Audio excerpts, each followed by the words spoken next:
우리 옆에 분들하고 함께 인사 나누시죠. 환영합니다. 사랑합니다. 축복합니다.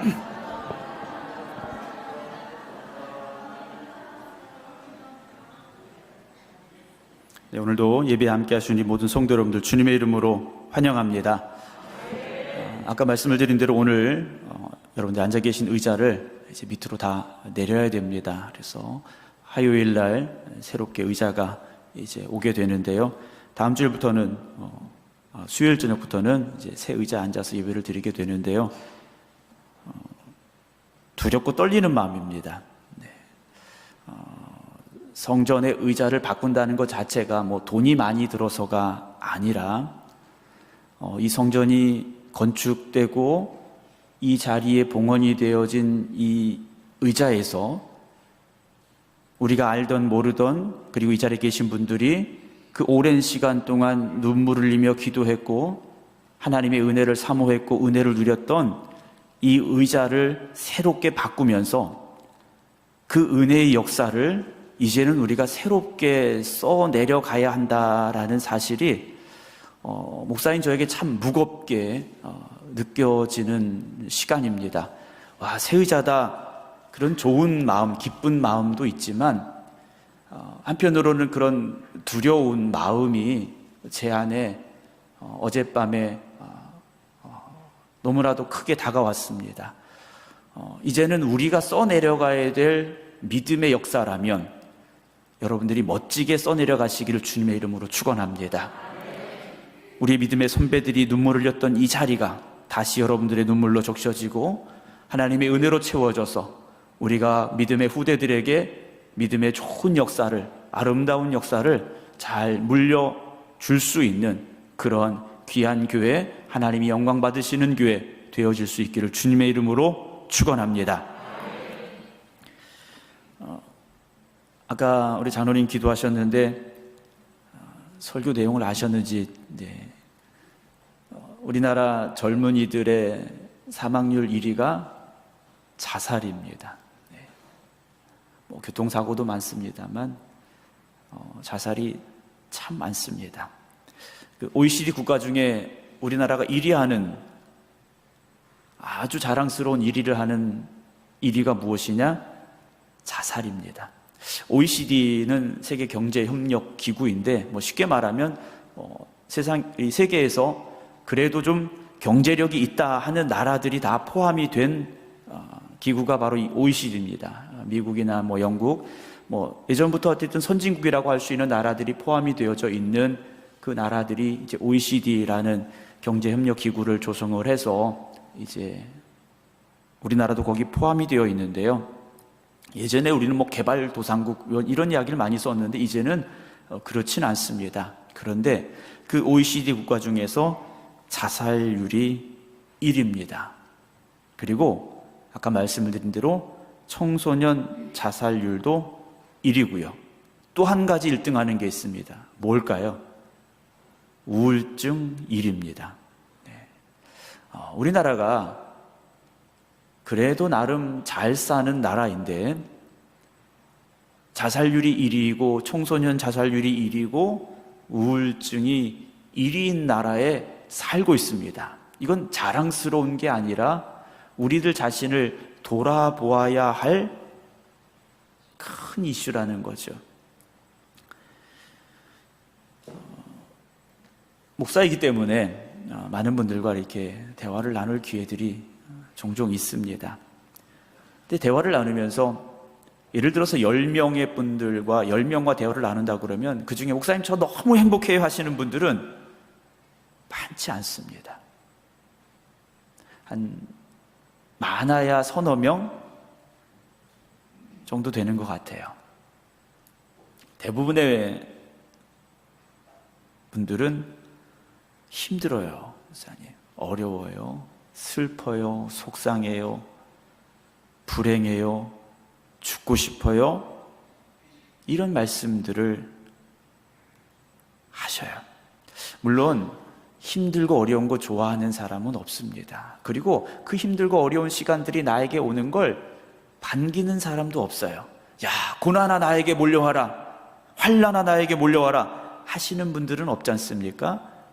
우리에게 다 좋은 일이 있었으면 좋겠고 행복한 일이 있었으면 좋겠고, 그래서 우리는 고난이 없기를 다 원하고 있어요. 젊은이들이 이제 나이가 되면 군대를 가야 됩니다. 군대를 가야 되는데요, 군대라고 해서 똑같은 군대가 아니더라고요. 저는 옛날에 아무것도 몰랐을 때는 군대는 다 똑같은 줄 알았어요. 그런데 다 다르더라고요. 제 친구 목사님들 중에 면제가 있어요. 저는 그런 게 있는 줄도 몰랐어요. 신체 검사를 받았는데 면제가 된 거예요. 군대하고 전혀 상관이 없는 사람이더라고요. 또 6개월 방위가 있더라고요. 군대를 가는데 6개월만 갔다 오면 된대요. 또 어떤 친구들을 봤더니 18개월만 집에서 출퇴근하는 방위를 하면 된대요. 저는 당당하게 1급 현역을 받더라고요. 저는 군대 가는데 다 똑같이 가는 줄 알았는데 그렇지 않더라고요. 근데 알고 봤더니 지원하는 친구들이 있더라고요. 해병대를 지원한대요. 빨간 명찰을 달고 왔더라고요. 근데 빨간 명찰을 달고 왔는데요, 어깨가요 아주 쫙 펴졌는데 주름 하나 없이 펴졌더라고요. 군대에서는 얼마나 고생했을까 싶었는데 빨간 명찰이라는 그 자부심이요 하늘을 찌르더라고요. 6개월 방위, 18개월 방위 받는 친구들은요 그냥 힘들긴 했겠지만 정말 힘든 과정의 훈련을 겪는 사람들보다는 쉽게 그 과정을 마쳤고 집에서 출퇴근하고 하는 모습들을 봤는데요, 군대 훈련의 그 강도가 세면 셀수록 자부심이 강해지더라고요. 그리고 전투력이 높아집니다. 싸워서 이길 힘이 더 강해지더라는 거죠. 그리고요, 군복에 붙은 게 더 많아져요. 막 호랑이도 붙어 있고요, 별도 붙어 있고, 낙하산도 붙어 있고, 막 이렇게 되더라고요. 여러분, 우리가 신앙생활 하면서 고난이라는 시간이 우리에게 올 때, 저와 여러분, 우리 모두가 한번 믿음으로 단대하게 그 고난을 맞설 수 있다면 얼마나 좋을까라는 생각을 해보게 됩니다. 그래서는 우리 성도 여러분들이 그 고난을 잘 이겨내고 하나님의 은혜로 승리해서 간증거리가 넘쳐날 수 있다면 얼마나 좋을까라는 생각을 해봅니다. 물론 간증할 게 없이 편안하게 사시는 것도 축복이에요. 여러분, 그것도 정말 축복입니다.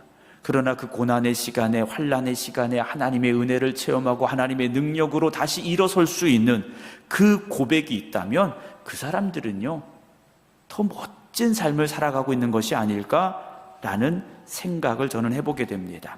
하나님께서 우리를 부르실 때는 축복하시려고 부르셨어요. 하나님께서 아브라함을 부르실 때 아브라함아 넌 이제 고생 시작이다 라고 부르셨습니까?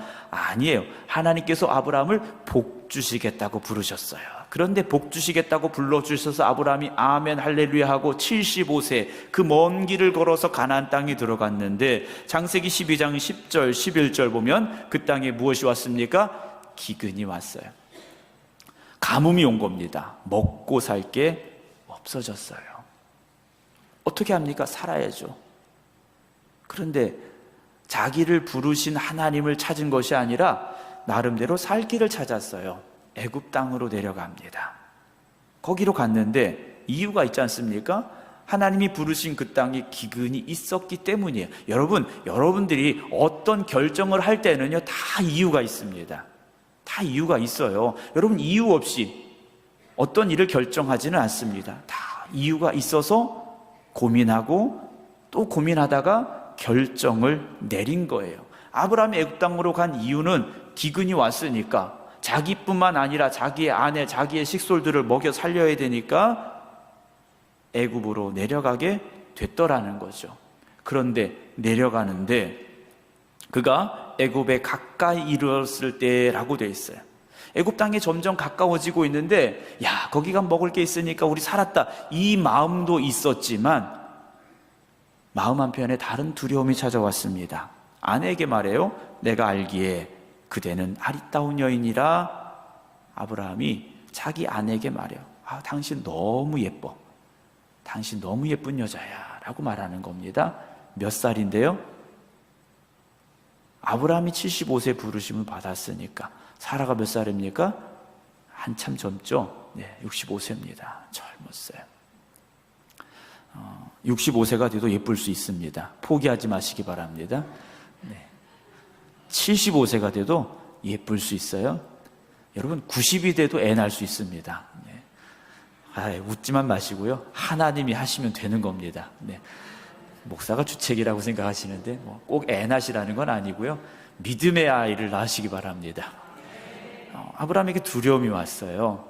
어떤 두려움입니까? 12절 13절 보면 애굽 사람이 그대를 볼 때 이르기를 이는 그의 아내라 하여 나는 죽이고 그대는 살리리니 내가 먹고 살려고 내려갔는데 내 아내가 너무 예뻐서 내가 죽을 것 같다라는 두려움이 아브라함에게 왔지 않습니까? 그래서 그가 어떻게 됩니까? 아내를 누이라고 속이는 참 부끄러운 남편이 되고 말았어요. 시련이 왔고 고난이 왔을 때 아브라함의 선택은 살려는 선택이었습니다. 그런데 하나님께서 기뻐하시는 선택이 아니었지 않습니까?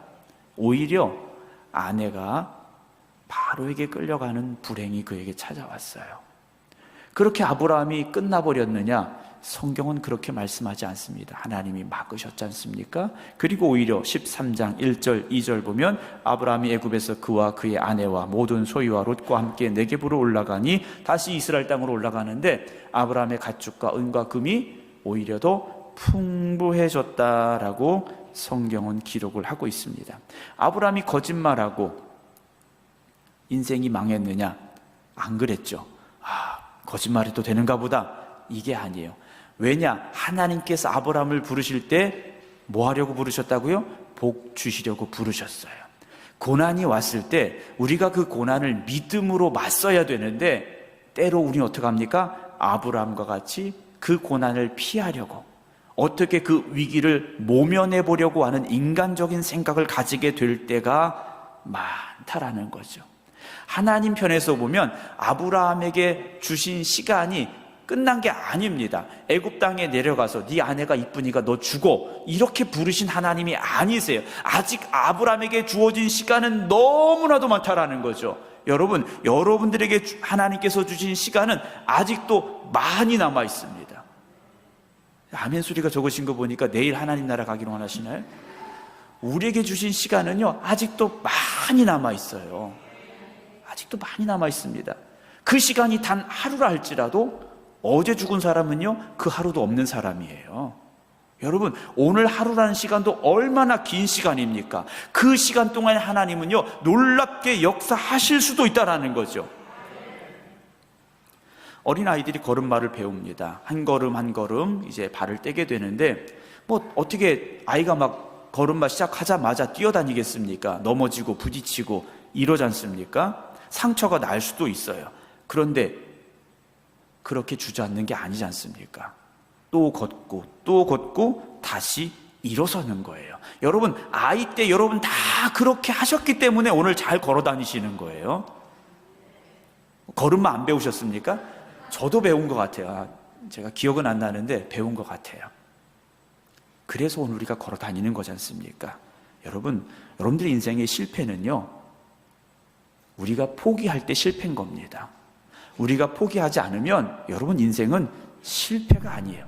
아직 끝난 게 아니라는 겁니다.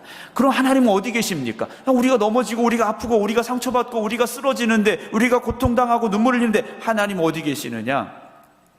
하나님 어디 계십니까? 욥이 그런 말 했죠. 내가 하나님 만나고 싶은데 앞으로 가도 안 계시고 뒤로 가도 안 계시고 오른쪽 봐도 안 계시고 왼쪽 봐도 안 계시고 하나님 어디 계십니까? 내 눈에 안 보일 뿐이지 하나님은 지금 여러분들 곁에 함께하고 계심을 믿으시기 바랍니다. 우리에게 찾아온 고난과 아픔과 슬픔, 여러분 그 문제를 해결하려고만 노력하지 마시고요 우리와 함께 하시는 하나님을 바라볼 수 있는 믿음의 눈을 활짝 여시기 바랍니다. 하나님의 백성들에게는요 인생의 실패가 있는 게 아닙니다. 하나님의 백성들에게요 하나님이 주고자 하시는 것은 인생의 실패가 아니에요. 오히려 우리가 실패라고 생각하는 그 시간 하나님은 우리를 연단시키고 계시다라는 거죠. 우리를 단련시켜 가고 계시다라는 겁니다. 우리의 삶은요, 우리의 것이 아닙니다. 하나님을 믿고 하나님의 자녀가 되었다면 하나님의 손에 달려 있음을 믿으셔야 돼요. 누가복음 5장 1절 2절 보면 주님께서 이 게네사렛 호숫가, 갈릴리 호수의 다른 말입니다. 갈릴리 호숫가에서 말씀을 전하고 계셨는데, 이 호숫가에 배 두 척이 있었지 않습니까? 그 배에 타고 있던 사람이 한 명이 누굽니까? 베드로라는 사람이었어요. 이 배에 탄 어부들이요, 밤새 그물 던지고 고기 잡으려고 열심히 노력했는데 그날따라 한 마리도 못 잡았습니다. 타고난 어부들인데 한 마리도 못 잡았어요. 그래서 그물 씻고 이제 집에 가야지 했던 그 시간에 주님께서 거기 오셨어요. 그리고 말씀을 전하십니다. 배에 올라서 말씀을 전하셨는데 하필이면 누구 배 타셨습니까? 시몬 베드로의 배에 타셨어요. 그리고 주님께서 말씀하시죠. 4절 봅니다. 어떻게 하라고 하십니까? 깊은 데로 가서 그물을 내려라. 그리고 고기를 잡아라. 주님께서 말씀하십니다. 예수님은 목수였지 않습니까? 갈릴리 호수에서 고기 잡던 분이 아니라 나무를 다루던 목수였던 분이십니다. 그런데 그분이 물고기를 잡으래요. 그것도 해가 환하게 떠오른 시간에, 환하게 떠오른 시간에 고기를 잡으래요. 지금처럼 그물이 물고기들이 헷갈리게 만든 그런 좋은 그물이 아닙니다. 물고기들도 똑똑해서 이게 그물인지 아닌지 환할 때는 다 알 수 있는 그물이에요. 근데 그 그물을 던져서 고기를 잡아라. 주님 말씀하십니다. 그때 베드로가 말합니다. 선생님, 우리들이 밤이 새도록 수고하였는데 잡은 것이 없습니다. 그래요. 주님, 우리가 가진 게 없어요. 우리 실패했어요. 우리는 오늘 아무것도 잡은 게 없어요. 그런데요, 베드로가 그 배에서 말씀하신 예수님의 말씀을 듣고 나니까 한 가지 한번 해보고 싶은 게 있어요. 주님 말씀에 의지하여. 상황을 보니까 아무리 노력해도 잡힐 수 있는 상황이, 물고기는 밤에 잡아야지 낮에 잡을 수가 있는 게 아닌데 주님 말씀 의지하여서 내가 그물을 내리겠습니다 라고 고백을 하죠. 어떻게 됩니까? 그물이 찢어지게 고기를 잡았어요. 그때 베드로가요, 물고기만 쳐다보고 신난 게 아니에요. 그 물고기를 잡으라고 말씀하신 주님을 바라보게 됩니다. 주님을 바라본 베드로 입에서 이런 말이 나오죠. 8절에 시몬 베드로가 이를 보고 예수의 무릎 아래 엎드려 이르되 주여 나를 떠나소서. 우리 같으면 이건 인생 대박 난 거예요. 그렇지 않습니까? 예수님만 나하고 같이 동업하면 갈릴리 호수의 물고기는 다 누구 겁니까? 내 거예요. 그런데 베드로가요, 주님 떠나세요 그럽니다. 주님 떠나세요. 왜요? 나는 죄인입니다 라고 고백을 합니다. 만약에 베드로가 그 전날 밤에 물고기를 많이 잡았더라면 예수님의 말씀이 귀에 들어왔겠습니까? 그렇지 않았겠죠. 빈손이었으니까 예수님의 말씀이 더 귀에 들어왔죠. 그 말씀이 마음에 꽂힌 겁니다. 여러분, 배가 부를 때는요, 아무리 맛있는 걸 봐도요, 먹고 싶은 마음이 그리 생기질 않아요. 제 아내하고 가끔 어쩌다 이제 장을 보러 갈 때가 있어요. 그러면 시간을 잘 골라야 됩니다. 네. 언제 가야 되느냐? 제 아내가 배고플 때 가야 돼요. 네. 배부를 때 가면 아무것도 안 사요. 네. 배고플 때 가면 이것저것 사는데 배부를 때 가면 아무것도 안 사요. 저는 이것도 먹고 싶고 저것도 먹고 싶은데 자기 배가 부르면요, 눈에도 들어오지 않는 거예요. 여러분, 우리의 마음속에 무엇인가 꽉 차 있으면 주님의 말씀이 들어오질 않습니다. 때로는 내가 모든 것을 다 잃어버렸을 때, 내가 붙잡고 싶었던 것을 붙잡지 못했을 때, 때로는 내가 철저하게 실패했을 때, 여러분, 그때 주님의 음성이 들려오기 시작하죠. 그런데 놀라운 건요, 내가 잘 나갈 때가 아니라 내가 실패하고 절망하고 좌절하고 불행하다고 생각하는 순간에도 주님이 어디 계셨습니까? 내 곁에 계셨다라는 거죠.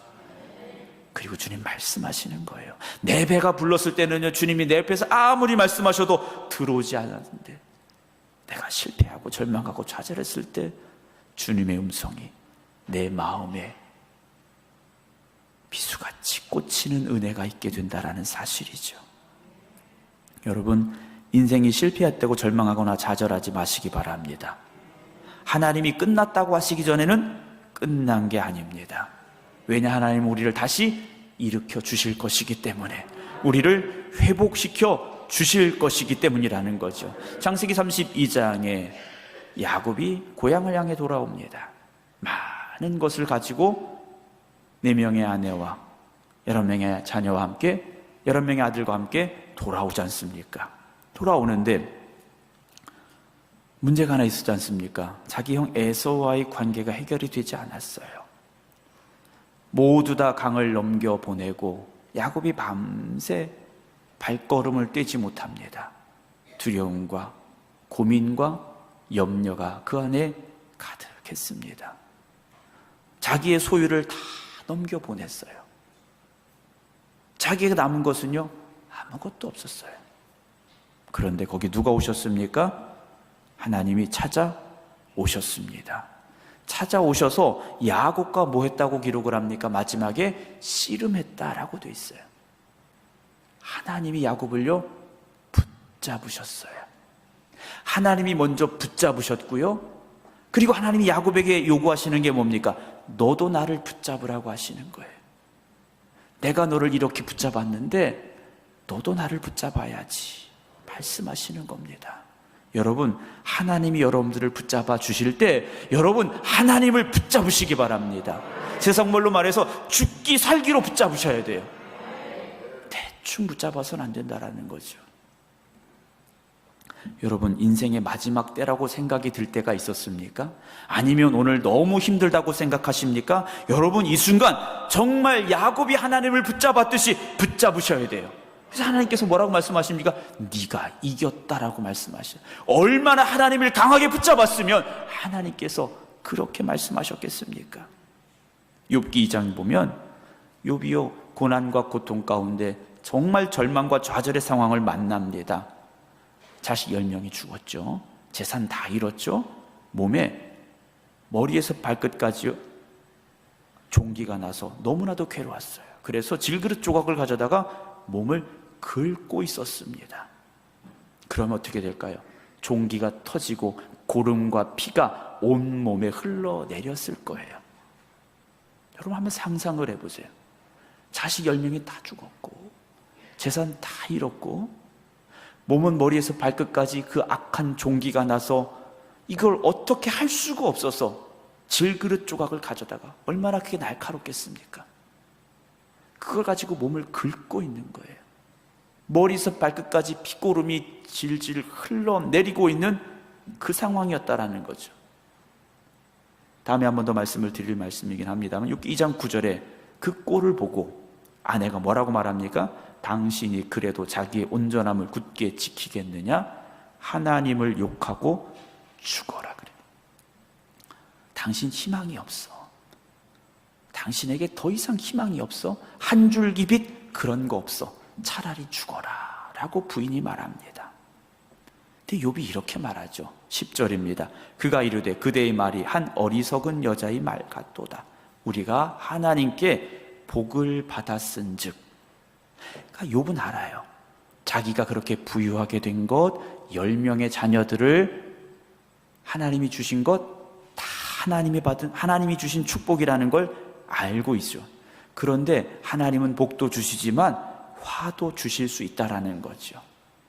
우리가 좋은 일이 생겼을 때 하나님 감사합니다. 이건 누구나 합니다. 그런데 어려운 일을 당했을 때, 고난 당했을 때도 하나님 감사합니다 말할 수 있는 사람은 많지 않아요. 오히려 하나님을 욕하고 원망하고 불평하죠. 욥이 어떻게 합니까? 이 모든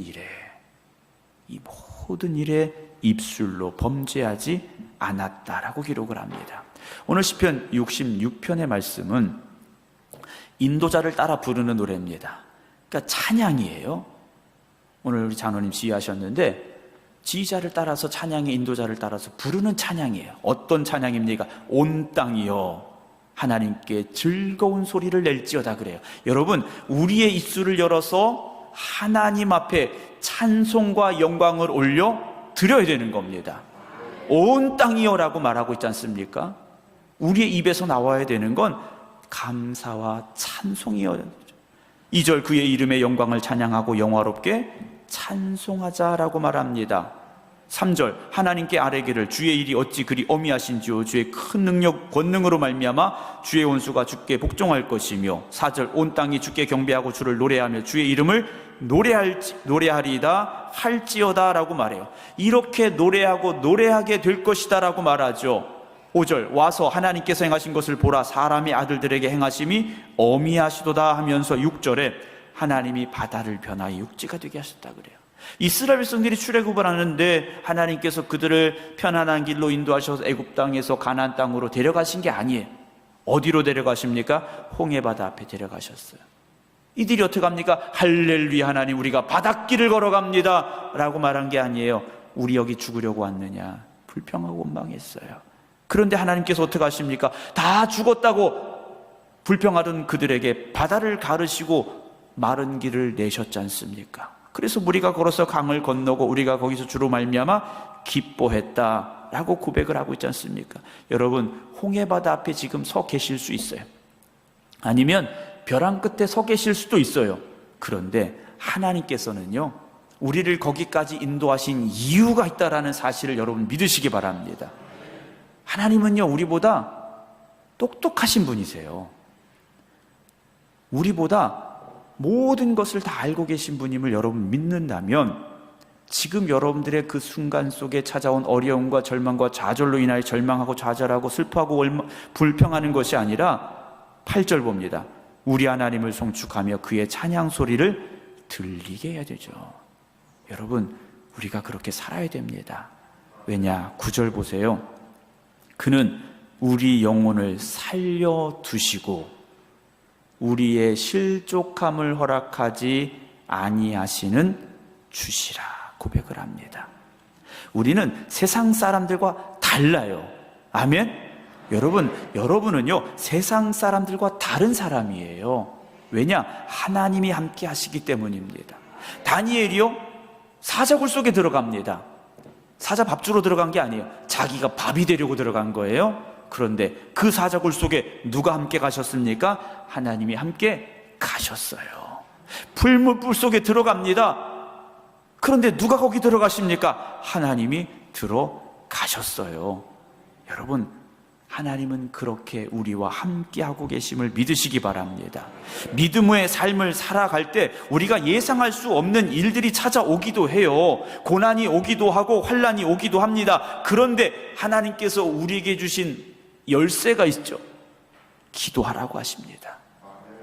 기도하라고 하셔요. 왜냐? 기도할 때 하나님께서 역사하시겠다고 우리에게 기도하라고 하시는 거예요. 우리의 기도가 하늘의 보좌를 움직이는 열쇠가 됨을 믿으시기 바랍니다. 우리가 기도할 때 하나님이 우리의 삶에 들어오심을 믿으시기 바랍니다. 그게 믿음의 사람이지 않습니까? 여러분 우리의 신앙은요 하나님께서 역사하시는 것을 믿는 그 신앙의 반석에 설 수 있어야 됩니다. 그래서 신앙인은요 부활의 신앙이 되어져야 됩니다. 모든 사람이 죽었다고 끝났다고 절망하는 순간에 아니야 라고 말할 수 있는 우리가 되어져야 돼요. 하나님은 살아 계셔라고 고백할 수 있는 우리가 되어져야 됩니다. 그곳에 하나님의 역사가, 하나님의 능력이, 하나님의 은혜가 임하게 됨을 믿으시기 바랍니다.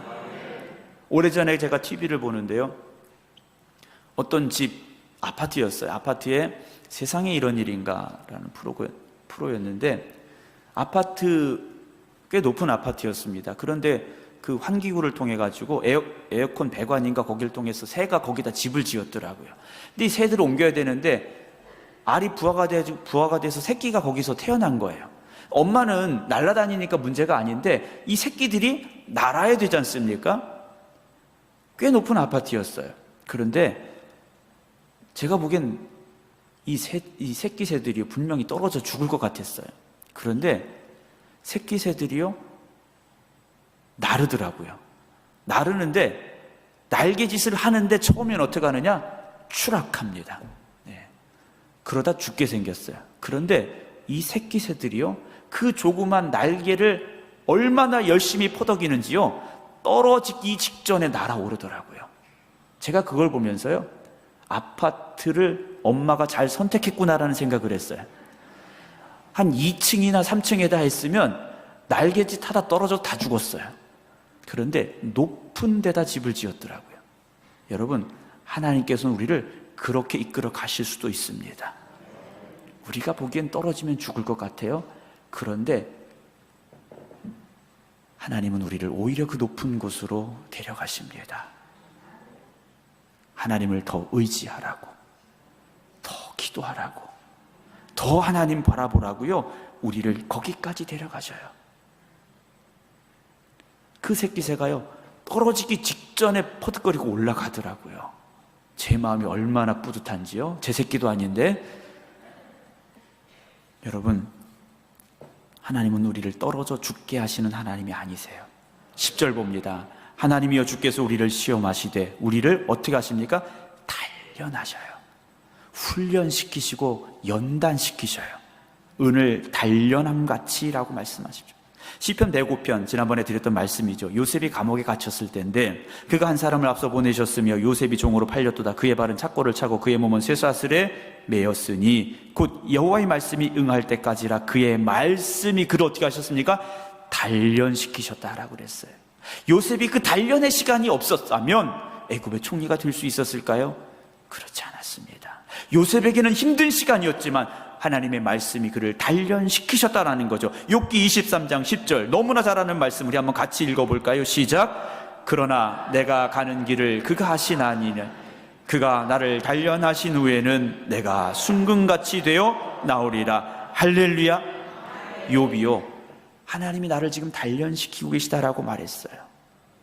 그 말은요, 욥은 의인이었고 하나님 앞에 기쁨이 되는 사람이었어요. 하나님도 당당하게 내어놓으실 만한 사람이었어요. 그런데 욥이요, 고난을 겪으면서 깨달은 게 뭡니까?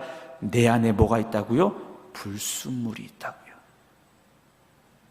내 안에 불순물이 있다라는 겁니다.